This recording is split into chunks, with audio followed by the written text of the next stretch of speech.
ఓటమి ఓడిపోయింది, మరణమే జయించింది.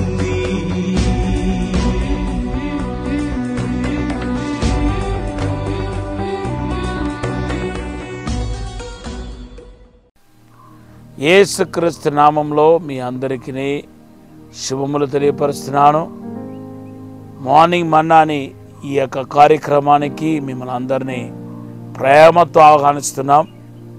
మీ జీవితంలో ఈ రోజు దాకా మీరు కనిపెడుతున్న కార్యం, మీరు ఆలోచించిన కార్యం, మీరు కోరుకుంటున్న కార్యం, లేకపోతే వాగ్దానం చేయబడిన కార్యం జరగకుండా ఆలస్యమవుతూ మీరు ఫీల్ అవుతే నేను ప్రవచిస్తున్నాను, దేవుడు త్వరలోనే ఇంకా 1-2 దినములోనే తన అసాధారణమైన అద్భుతమైన కార్యాన్ని మీ ఎడల జరిగించబోతున్నాడు.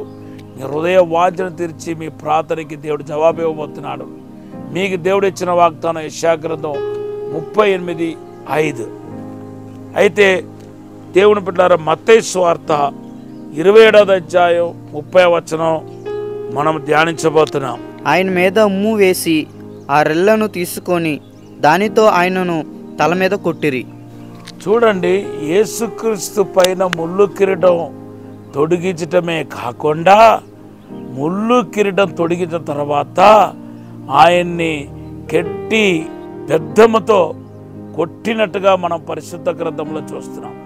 ఎందుకు బెద్దముతో కొట్టారు అంటే, తలలో అలా కొట్టినప్పుడు అండి, ముళ్ళు లోపలికి వెళ్ళినప్పుడు ఆయన ఇంకా మర్చిపోతాడేమో, కంప్లీట్గా మనుష్య కుమారుడు, ఈయన ఒక సామానుడు మనిషి, ఈయన ఒక ప్రవక్తగా వచ్చాడు అనే విషయాన్ని రూఢి చేయాలని చెప్పి అనుకున్నారు. ఎందుకంటే తర్వాత ఆయన్ని శిలువ మరణకి తీసుకెళ్లేసరికి ఆయనకి ఇలా కొట్టడం వలన, తల మీద కొట్టడం వలన జ్ఞాపశక్తి లేకుండా పోతేమనుకున్నారు. లేకపోతే ఆయన తన యొక్క సెల్ఫ్ను మర్చిపోతాడేమో. ఈ యొక్క తలకి దెబ్బ తగలటం వలన ఆయన ఒక సామానులాగా, తలకి దెబ్బ తగిలితే సామానుడు ఎలాగా మరి వ్యత్యాసముగా ప్రవర్తిస్తాడో అలాగా ప్రవర్తిస్తాడేమో అని చెప్పి అనుకున్నారు. కానీ అడిగిన వాటికి సరిగా జవాబు చెప్పడేమో అనుకున్నారు. కానీ దేవుని బిడ్డలారా, యేసులో ఉన్న మహిమను చూసి ఆశ్చర్యపోయారు. మొదటిగా ఇలాగ బెద్దముతో ఆయన తల మీద కొట్టిన తర్వాత మొదటిగా ఎవరి దగ్గరికి తీసుకెళ్లారంటే, మరి ప్రధాన యాజకుడి దగ్గరికి తీసుకెళ్లారు. అప్పుడున్న ప్రధాన యాజకుడి దగ్గరికి తీసుకెళ్లారు. యోహాను సువార్త 18వ అధ్యాయం 19-20 వచనంలో మనం చూస్తున్నాం. ఆ ప్రధాన యాజకుడు చాలా ప్రశ్నలు అడిగాడు.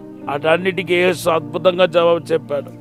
అరే, ఇంకా ఈయనకి జ్ఞాపశక్తి ఉందే, ఇంకా ఈయన బుర్ర పాడవలేదే, అంత గట్టిగా కొట్టాం కదా, ఈయన బుర్ర పాడవలేదే అని చెప్పి ఆశ్చర్యపోయారు. తర్వాత ఏం చేస్తారంటే, పిలాతు దగ్గరికి తీసుకెళ్లారు. యోహాను సువార్త 18వ అధ్యాయం 33-34 వచనంలో మనం చూస్తున్నాం. అయితే పిలాతు కూడా అడిగినప్పుడు చక్కటి ఆన్సర్ని, సరి అయిన ఆన్సర్ని యేసు ప్రభువు వారు అందించకుండా వచ్చాడు. సో వీరందరూ ఆశ్చర్యపోయి ఏమన్నారంటే, యేసు నీతిమంతుడు అన్నారు, యేసు ఏ పాపం ఎరగలేదన్నారు. ఎందుకంటే అంత కొట్టిన తర్వాత కూడా ఆయనకి మెమరీ లాస్ జరగలేదు. ఎందుకంటే తలకి దెబ్బ తగిలితే ఎవరికైనా మెమరీ లాస్ వచ్చేస్తాయి, మెమరీ లాస్ జరగలేదు. తర్వాత ఆయన అంత ఘోరంగా కొట్టబడి ఆయన కుర్ర ప్రాణంతో ఉన్నట్టు కూడా కనపడలేదు. తర్వాత దేవుని పిల్లరా, అలా గట్టిగా కొట్టడం వలన మరి తడబడతాడేమో, అడిగిన ప్రశ్నలకు జవాబు చెప్పడేమో అని ఏవేవో ఊహించుకున్నారు. కానీ శత్రువుల ఒక ప్లాన్, కూయితి తంత్రాన్ని దేవుడు నాశనం చేశాడు. అందుకొరకే యేసు దేవుని కుమారుడుగా పిలువబడ్డాడు. దేవుని బిడ్డారా, యేసు దేవుని కుమారుడైతే మనమెవరము? మన దెయ్యాల కుమారులమా? కాదే, మనం కూడా దేవుని కుమారులమే. కాబట్టి యేసు ఒక అడుగు జడలో మనం నడవాలి. అలా యేసుక్రీస్తు ఒక అడుగు జడలో మనం నడవాలంటే యేసుక్రీస్తు ఏ పాట అయితే ఆయన ఫాలో అయ్యాడో అదే పాటలో నేను మీరు నడవాల్సిన వారమై ఉన్నాం. మన దేవుని కుమారులుగా వ్యవహరించాలి.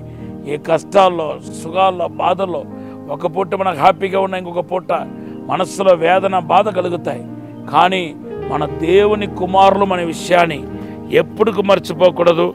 అంతేకాదు, మనల్ని ఎంత కొట్టినా, తిట్టినా, ఎన్ని శ్రమలు వచ్చినా మన యొక్క ప్రత్యేకత, మనకు దేవుడు పుట్టించిన ప్రత్యేకత, మనకు దేవుడు కలుగచేసిన ఆశీర్వాదం, దేవుడిచ్చిన ఆశీర్వాదం ఏనాడు మార్పు చెందదని తెలియపరుస్తూ దేవుడు మనల్ని ఆశీర్వదించాలని కోరుతూ ప్రార్థిస్తూ యేసు నామములో అడుగుతున్నాను. ఆమేన్. ఈ సమయంలో ప్రార్థన చేద్దాం. పరిశుద్ధము నమ్మకమైన పరలోక తండ్రి, నీకు వందనాలు, స్తోత్రాలు ప్రభువా. మా అతిక్రమ పాపని రక్తములో కడిగి పరిశుద్ధపరచండి. మీరే దేవుని కుమారుడని క్షణక్షణం రూఢిపరచబడుతుంది వందనాలు ప్రభువా. మీరే తాకుమని దీవించి బలపరచమని యేసు నామములో అడిగి వేడుకుంటున్నాం తండ్రి. Amen. Have a blessed day. God bless you. ఈరోజు దేవుడు మనకిచ్చిన వాగ్దానం ఇర్మీయా గ్రంథం 31:16.